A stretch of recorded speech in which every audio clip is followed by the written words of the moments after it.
¿Cómo está mi querido amigo Alex? ¿Me escucha? Buenos días. ¿Qué tal, Nelson? Buenos días. ¿Me escucha bien? Yo lo escucho bien. ¿Usted me escucha también? Muy bien, muchísimas gracias Perfecto. por la... un saludo a todos los pillolines y pillolinas del programa.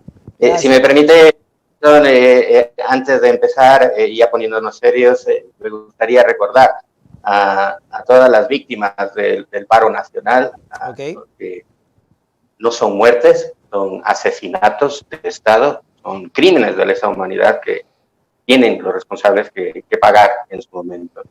De hecho, la plataforma Vapor de Ecuador ha enviado dos oficios, uno al ministro Carrillo y otro al ministro del Interior y otro al ministro de Defensa, el señor Luis Lara, para que expliquen estas violaciones en el paro nacional, principalmente por haber ingresado a las universidades y haber desplegado, en el caso del señor Luis Lara, personal militar que va en contra del artículo 158 de la Constitución antes de que se decrete el estado de excepción. Hasta ahora ya lo han leído y hasta ahora no nos responden. Entonces, a mí sí me gustaría mandar un saludo de ánimo, de solidaridad para con las familias de las víctimas de estos asesinatos en el paro nacional y que esta lucha continúa en honor a ellos y a ellas, que sus muertes no van a quedar en vano.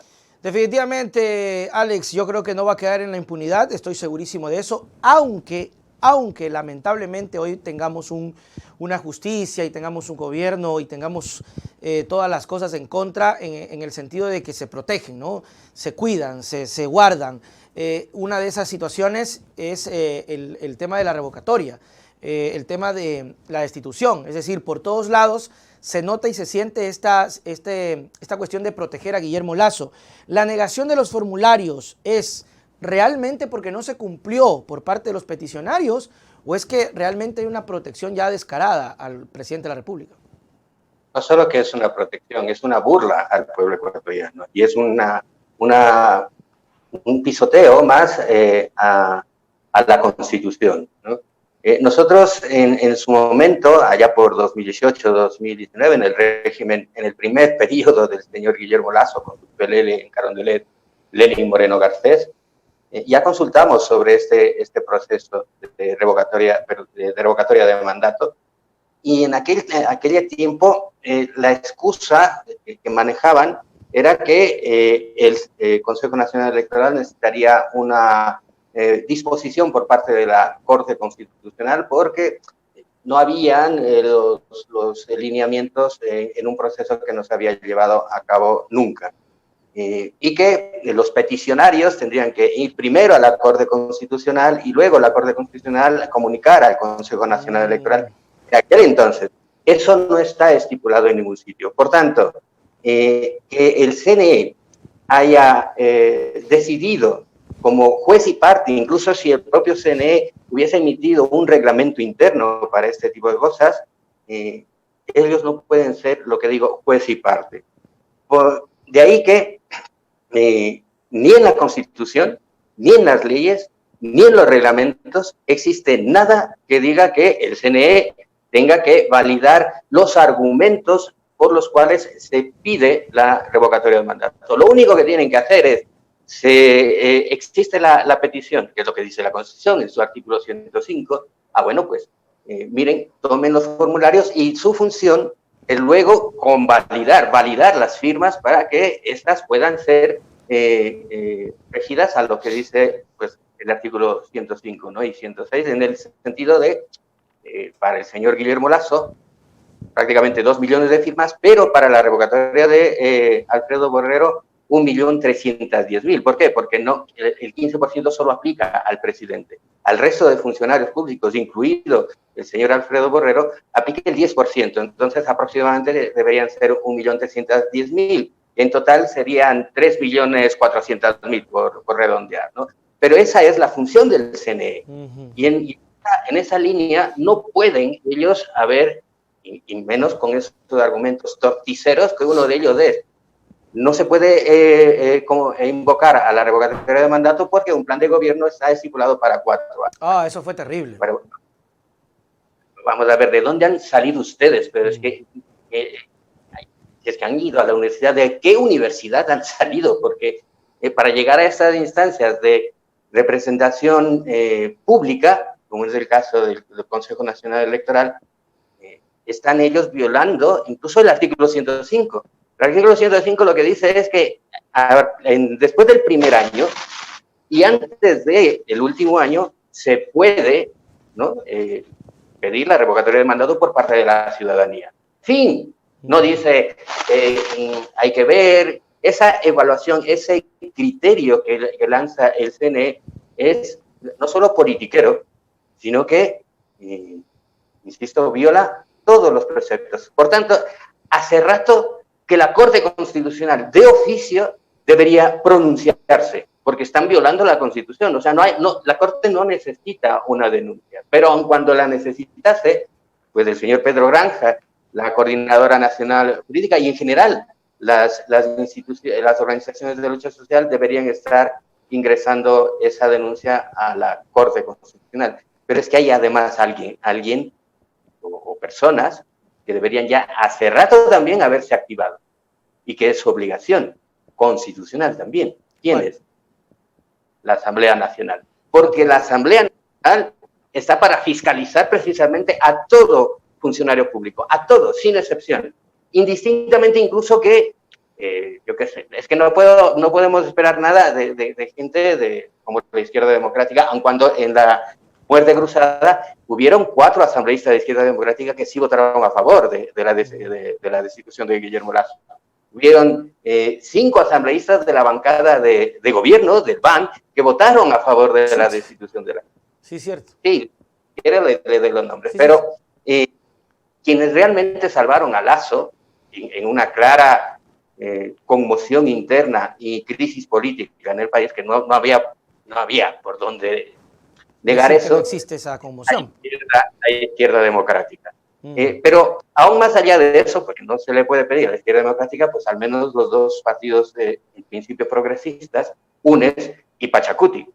Pero aun cuando no hubiese consenso interno en sus bancadas, por lo que sea, porque en el caso de UNES da vergüenza ajena, siempre se manejan en el qué dirán, ¿no? ¿Qué dirá la prensa si nosotros, por ejemplo, nos oponíamos a votar a favor de la ley de represiva, la ley de uso progresivo de la fuerza de Guillermo Lasso? Uy, ¿qué iba a decir al día siguiente la prensa?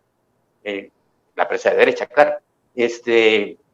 Parece ser que la oposición la maneja la prensa, no un lineamiento claro de estrategia. Indirectamente también forman parte de lo que han criticado, es decir, se maneja un gobierno por prensa, pero también están muy pendientes de lo que pueda ocurrir con la prensa o con lo que pueda repercutir en futuras elecciones. Usted decía algo cierto, Alex, se ha existido un comunicado por parte del Consejo Nacional Electoral, la gente está molesta, la gente ha manifestado su rechazo en redes. Oiga, pero es cierto, la Asamblea no dice absolutamente nada. Ok, no toda la Asamblea, pero esos 80 y pico de votos que estuvieron ya con la intención de sacarlo a Lasso, tenían que haberse pronunciado. No sé si hasta ahorita se ha pronunciado, no sé si usted tiene algún dato, pero no han dicho nada. ¿Qué podría hacer la Asamblea y este grupo de asambleístas con el CNE que le corta el derecho a la gente de tomar una decisión? Hombre, insisto, aun cuando no exista en la bancada de UNES o en el bloque de Pachacuti un consenso, pues al menos un asambleísta o una asambleísta, nada. Y sobre todo los asambleístas nacionales, deberían, ayer estoy entrevistado a la asambleísta Karina Correa, por ejemplo, debía haberse pronunciado en ese sentido. Sí, ¿verdad? No hacer una especie de analista político, porque para eso no les pagamos un sueldo en la asamblea. Debería haberse pronunciado y decir, a ver, aquí hay una violación a la Constitución. Por tanto, nuestra obligación es fiscalizar al Consejo Nacional Electoral, que es motivo de juicio político para que se vayan todos, sin excepción, en los consejeros del CNE, ¿no? O al menos, yo qué sé, llamarles a la Asamblea Nacional a que den explicaciones de ver en base a qué hacen esta especie de juez y parte en una función que ni siquiera les compete. Si acaso a la Corte Constitucional, pero es que la Constitución es muy clara, no habla de la interpretación por el Consejo Nacional Electoral. No hay ninguna ley que diga que el Consejo Nacional Electoral debe decidir sobre el cuerpo en sí mismo. Pero es que aún hay más. Es una burla al pueblo ecuatoriano que solo emitan un tuit y un comunicado de PowerPoint. ¿Cómo es posible que no hayan adjuntado el análisis ilegal, inconstitucional, punto por punto de lo que la Coordinadora Nacional por la Revocatoria haya expresado? Es decir, en la página 5, en el argumento número tal, es inconstitucional o no rige por tales motivos. No nos han dado al pueblo ecuatoriano, a la nación, a esta nación plurinacional, ese análisis. No sabemos en base a qué lo han hecho. Y aun cuando lo hubiesen hecho, pues esas preguntas que estamos haciendo, que nos estamos haciendo ahora, la Asamblea Nacional tiene que hacérselas. Sí o sí. Y si no, pues lo que usted decía, ese entramado de protección a Guillermo Lasso va más allá de los medios de comunicación, de todas las instituciones cooptadas por el régimen, no de ahora, sino desde el Trujillato, ¿no? Del infame de César Trujillo, donde aniquilaron la institucionalidad del Estado.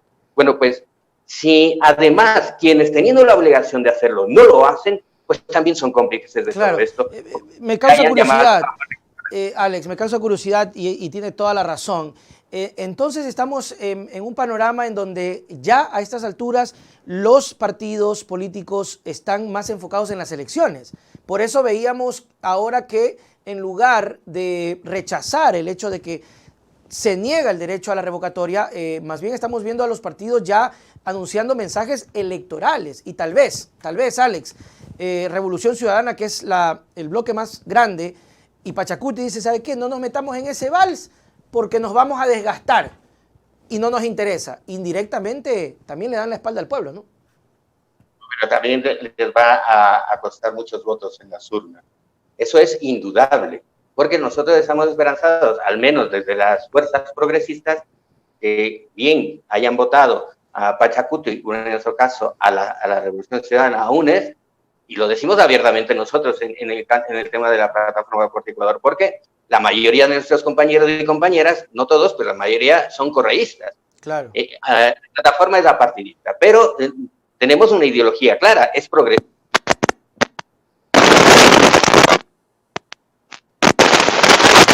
Alex, el micrófono, parece que se desconectó, póngase pila. Perdón, ahora... Ahí. Ahora sí, retome lo que decía, por favor.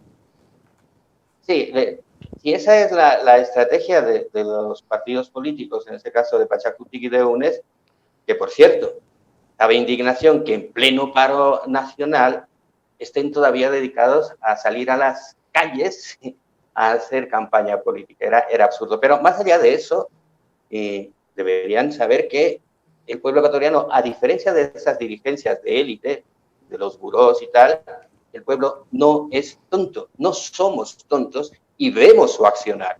Eso va a repercutir incluso en esas campañas electorales, si es que el análisis es no nos metamos en este berenjenal, porque tal, no se puede o no se puede entrar en un tal o cual berenjenal, es su obligación. De hecho, para sí. eso. De hecho, hasta vamos a ver si podemos empujar el tema desde el punto de vista de los invitados, como usted dice, porque es cierto, no podemos dejar las cosas ahí en el vaivén. Hay un grupo que es el llamado a la representación, de hecho son los representantes que tienen que estar fiscalizando y vigilando, y otra vez se vuelve a atropellar y no hay un solo pronunciamiento. Vamos a ver si hasta la tarde hay un pronunciamiento, y si no, vamos a hablarlo de frente, Alex. Sí, Nelson, pero no, ya, es que volvemos a lo mismo. Nosotros, en general, hablo de la plataforma por Ecuador, y en general yo creo que de la opinión pública estamos hartos, cansados y cansadas de esos pronunciamientos, de esos comunicados contundentes en redes sociales y en Facebook, o de los directos, entre comillas, tweets en Twitter. Claro.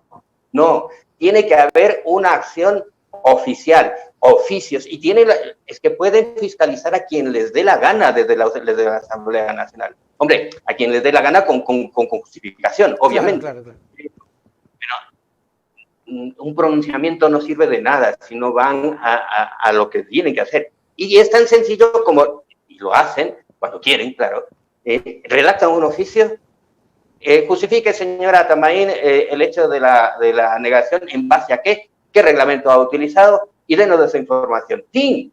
Ujú. Y lo pueden hacer hasta por Kipux, Sí, porque claro. nosotros de Kipux, y si no, miren, hasta, vean, es que están muy ocupados en su campaña electoral. Nosotros nos ofrecemos a ir a la Asamblea Nacional, que nos den el oficio, lo vamos, lo ingresamos en el Consejo Nacional Electoral, le llevamos el resguardo, pero que hagan algo, por Dios. Claro. Alex, ¿y se puede volver a tomar el tema de la revocatoria? Escuchaba muchas voces de gente que incluso criticaba el proceso presentado por la plataforma creada para el tema de la revocatoria. Incluso había mucha gente que decía que por qué no hicieron equipo. Me olvidé de consultarle a Omar. Omar fue uno de los que había criticado la gestión de Pedro Granja. ¿Se puede volver a presentar otras instituciones, otros grupos? Se puede, pero claro, si es que no se hace todo a trompicones. Nosotros también hemos criticado la manera de hacer la petición y el proceso de revocatoria. Había, bueno, pues para justificar todo eso, tener pruebas como las que nosotros tenemos en la lucha institucional, porque no es que la llevamos recién, y usted lo conoce. Recuerda que en un programa anterior hablábamos de las incoherencias Claro. en el proceso privatizador de las farmacias de los hospitales públicos. Así es. Y que mostraba usted en pantalla tanto el oficio de la ministra Jimena Garzón como el oficio del vicepresidente Alfredo Borrero, por ejemplo. Ajá. Eso no estaba dentro del plan de gobierno y son documentos oficiales.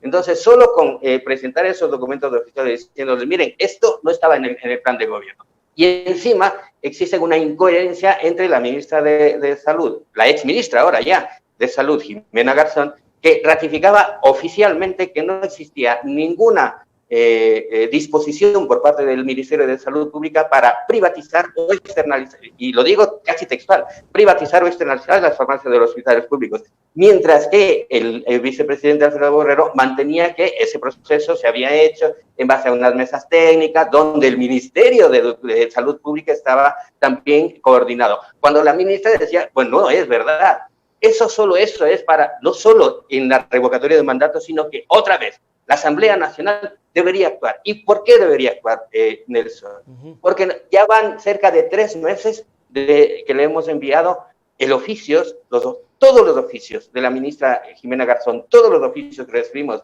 del señor vicepresidente Alfredo Borrero, a toda la bancada de UNES, a todo el bloque de Pachacuti y al presidente de la Comisión de Salud y Desarrollo, que ahora mismo no recuerdo, pero que es de la izquierda democrática. Nadie dice y hace nada. ¿Por qué tienen la intención de dejarlo impoluto a Alfredo Borrero? Porque se habla mucho de Guillermo Lasso, pero es que el otro, y lo voy a decir con sus palabras, estos psicópatas, porque hay que ser psicópata para producir el desabastecimiento de medicinas en los hospitales públicos, precisamente para tener la excusa de la privatización de ese servicio que no es gratuito, que paga el Estado por el decreto de Guillermo Lasso, a saber cuánto dinero estamos pagando a las cadenas farmacéuticas privadas por el servicio porque no son hermanitas de la caridad, las farmacias privadas, ¿no? Claro. Entonces, si me dice la gente de la Asamblea Nacional, en este caso Pachacuti, UNES y la Comisión de Desarrollo Económico, es que esto no lo sabíamos, hombre, nosotros que somos de abajo, mindunguis, los del pueblo, lo sabemos, lo hemos investigado, hemos luchado, tenemos pruebas contra ello. Lo lógico es que al menos digan, bueno, pues que tiene razón la plataforma o pues ya no, si no quieren llegar a juicio político, al menos llámenles al señor Alfredo a comparecer. ¿Por qué tiene que ir en el tema de la salud pública en general, no solo de las farmacias, de la privatización de las farmacias públicas? Porque la única función que le dio Guillermo Lasso el 24 de mayo de 2021, cuando se posesionó en el decreto número 7, es que el señor Alfredo Borrero coordine la calidad de todo el sistema de salud pública. Por tanto, si ya han destituido, porque no es que ha renunciado la señora Jimena Garzón, la han echado del Ministerio de Salud Pública para airear un poco, y la Asamblea Nacional ha llamado a la ya ex ministra y al director del Instituto Ecuatoriano de Seguridad Social, sorpresa, no llaman al señor Alfredo Borrero qué está pasando. Ah, claro, claro. Porque eso es interesante, Alex, porque en otras ocasiones, de hecho, hay un vicepresidente que fue hasta procesado por el hecho de tener a cargo situaciones. Y acá se está pasando por las galletas el señor Borrero. Y tiene razón en muchas cosas. Y a veces se nos pasa por alto incluso el ver ese tipo de situaciones. Y también otra cosa, Alex, no hay ministro. Yo no sé si a estas horas ya se nombró, pero no hay ministro. ¿Cómo esto perjudica aún más esta crisis? da igual si hay ministro, ministra, o si no hay ministro, no hay ministra. Es que da exactamente igual, Nelson. Y es triste decirlo, ¿no? Porque no hay recursos, pues. Es decir, ¿de qué vale que en el paro nacional el movimiento indígena, la CONAIE, haya logrado que se declare el estado de emergencia, que recordemos, la señora Jimena Garzón se pasaba diciendo que no había necesario. No hay, que por qué, no, la hay, ¿no? Pero el tema es más de fondo, Nelson. El tema es más de fondo porque incluso en el paro nacional, y eso también lo hemos criticado en su momento el presidente de la CONAIE, Leonidas Diza, uno de los puntos clave del paro nacional era evitar las privatizaciones.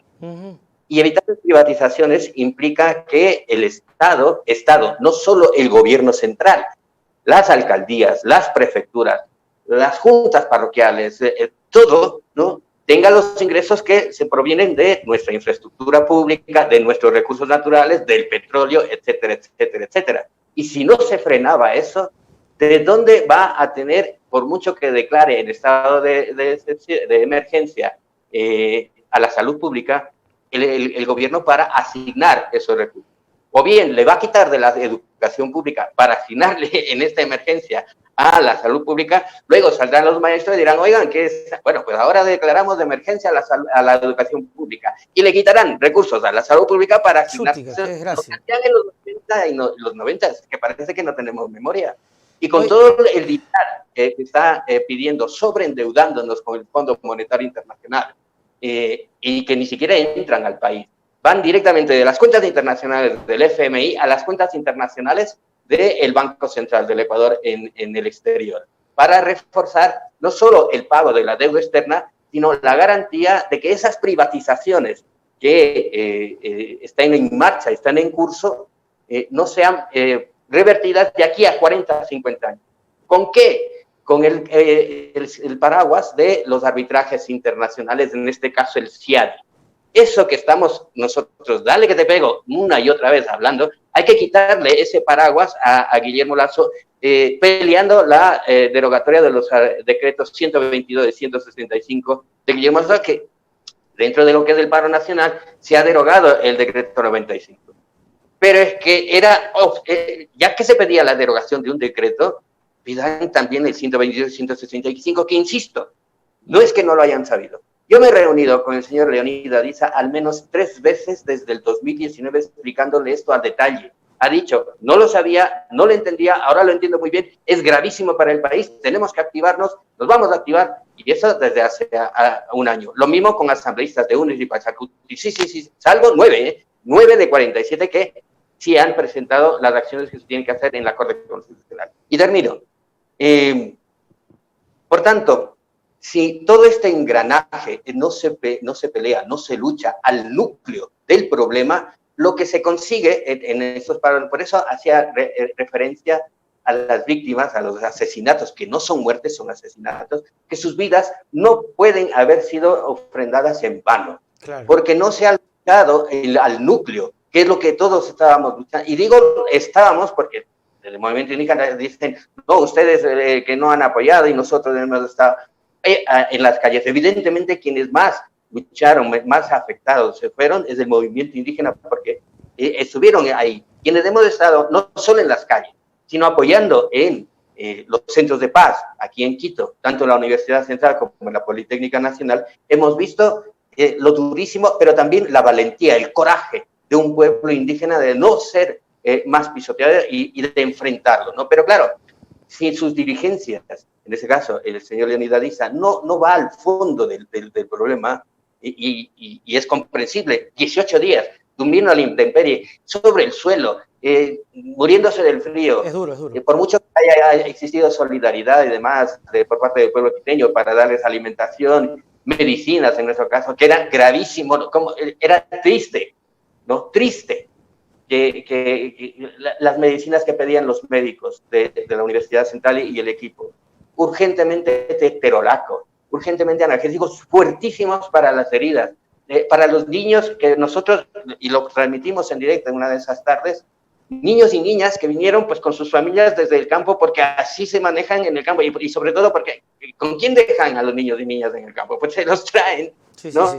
Y los estudiantes universitarios les hacían jugar en sus ratos libres durante el día, hasta que venía la noche y venía el ataque brutal por parte de la Policía Nacional. Entonces, en función de esos niños, que es nuestra lucha, en función de esas niñas, de los jóvenes, hay que ir a por todas.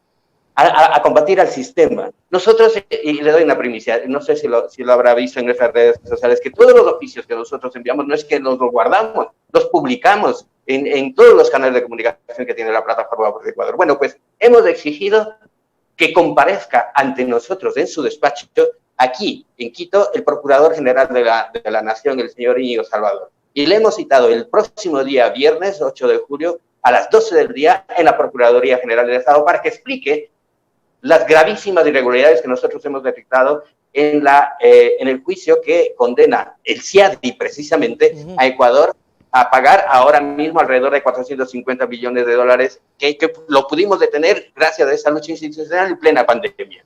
Pero la acción del señor Íñigo Salvador, también con oficios que nos ha hecho llegar y que le hemos hecho caer en esas contradicciones, da cuenta de que mintió al país en la defensa de Ecuador ante Perenco. Eso que estoy diciendo es inaudito que, por ejemplo, la bancada de la Revolución Ciudadana, UNES, haya retirado la petición de juicio político al Procurador General de la Nación. ¿Por qué lo hicieron? Y si lo hicieron, ¿por qué no lo retoman? Y es algo que también lo sabe, también en la bancada de UNES, también el bloque de Pachacuti, porque le hemos hecho llegar los oficios del Procurador y no se mueven. No se mueven. ¿Qué está pasando? Por Dios, ¿qué está sucediendo? Si la representación política que tenemos no hace lo que tiene que hacer, entonces apague, vámonos. Claro, entonces ya... no están haciendo lo que tienen que hacer y con eso creo que el mensaje está súper claro. Alex Flores, muchísimas gracias. Siempre es muy valioso el aporte que puedes agregarle a la gente, al entendimiento, al análisis de lo que ocurre en el país y siempre las puertas estarán abiertas para seguir hablando de muchos más temas. Alex, tus palabras para despedirnos. Muchísimas gracias a ti, Nelson, al único canal realmente ya medio de comunicación alternativo, independiente, que nos sigue llamando a entrevistas, porque claro, con estas críticas que hacemos, nos han cerrado las puertas, igual que hace la derecha, con sus medios, a nosotros los medios de derecha nunca nos van a llamar, pero la censura también se aplica a todo aquel que empiece con esta crítica, bien a Pachacuti o bien a UNES, dicen, mejor no le llamen. No, Alex, totalmente de acuerdo, porque lo que usted acaba de decir es real. Y si esto vale para que UNES despierte, por favor, o sea, ¿qué más que la autocrítica? ¿Qué más que la gente que se le diga en la cara? Acabamos de hablar con Omar y el mensaje para Aguiñaga es claro. Si Marcela Aguiñaga sigue centrada en dirigir el partido y no su candidatura, no va a ganar. Entonces, no, Alex, bienvenido y cuantas veces quieras. Y la crítica tiene que ser para todos. Y así es, y nada, muchísimas gracias, una felicitación por el programa, de verdad, es entretenido, pero también, ya te digo, tocando temas fundamentales para el país, y un saludo sobre todo a mis compañeras y compañeras migrantes en el exterior, que yo soy migrante retornado, y un abrazo para todos y todas. Muchísimas gracias. Que así sea. Alex, y te molestamos en otra ocasión, no te preocupes. Chao, chao. Muy bien, ahí estuvo, mis queridos amigos, en vivo y en directo, el ingeniero Alex Flores, activista político, dando sus puntos, poniendo el dedo en la llaga y vamos, o sea, lo que acaba de decir Alex es totalmente cierto. O sea, si hay una representación política progresista, si hay una representación política es para que la gente, los grupos, los sectores que están preocupados, que tienen mucho más visión. Y vea, Alex ha tocado temas que incluso a uno se le pasa. tenía que haber, y hay un mea culpa ahí. Ayer con la señora Pierina Correa tenía que haberle preguntado, y es verdad, ¿por qué UNES no ha reaccionado a la prohibición de la revocatoria y de la recolección de firmas en el CNE? ¿Por qué no hay un pronunciamiento? ¿Por qué si tienen denuncias no hay una activación? Porque están concentrados en las elecciones. Está bien, es verdad, pero no pueden descuidar el trabajo principal, que es la fiscalización. O están fiscalizando o están en campaña. O si hacen las dos cosas, ok, pueden hacer las dos cosas. No se puede descuidar tampoco. Pero totalmente válido el argumento de Alex, y no, acá particularmente bienvenidos sean todos. Y para que vean que no solamente pasa con los medios, sino con los invitados, que a veces el medio dice, no, este man critica a Lazo, no lo invites. No, acá vengan, todos. Muchísimas gracias, mis queridos pilluelos. Espero que les haya gustado realmente las conversaciones y seguimos tomándole el pulso a la información. Nos vemos hoy, mis queridos amigos, hoy a las 3 en punto de la tarde. Chau, chau. ¡Yep!